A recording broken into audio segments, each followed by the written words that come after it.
only way that we can ask for what we need, because it's permissible.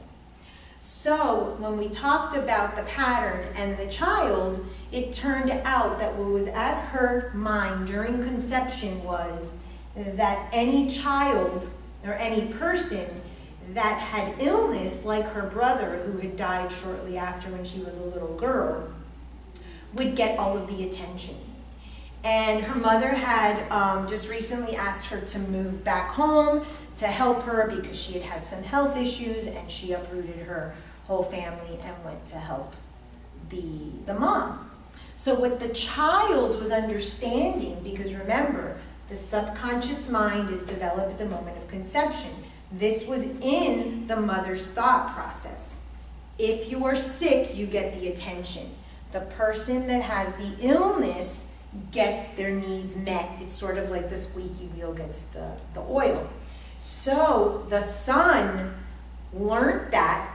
It was part of the subconscious message, and he ends up getting this speech pathology problem, which is nothing terrible, but it gets him just a little bit more attention than his brothers and sisters. And so when we look into that, we realize that if mom can give attention to all of the children, if mom can get away from the thought process that illness is the only way to get your needs met, then the child no longer has to perpetuate that belief system. Now this goes into much more depth as we will have in future lectures, but just to kind of bring home that message. Oftentimes, the only way that a person knows how to have their psychological, their emotional needs met is through a physical illness. And before I go, I want to mention one thing. Every single organ in the body has a particular function.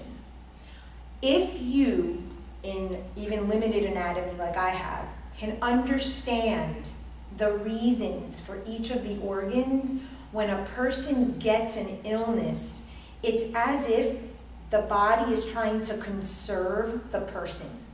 So for instance, if I lose custody and I'm unable to be a mother full time, the body says, well, let's save her, let's package up that message and shoot it to the organ that deals with mothering, and hence my breast. Let's shoot it to the organ that deals with digestion, because she can't tolerate or swallow or break down things, assimilate and digest. Send it to the digestive system.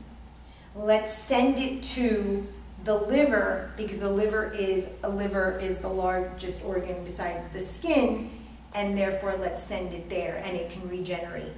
So if we have just a little bit of knowledge on the function of the organ, we can understand perhaps why the psyche chose the particular organ to shoot the subconscious message, the subconscious pain, the emotion that's unresolved and repressed to that particular organ.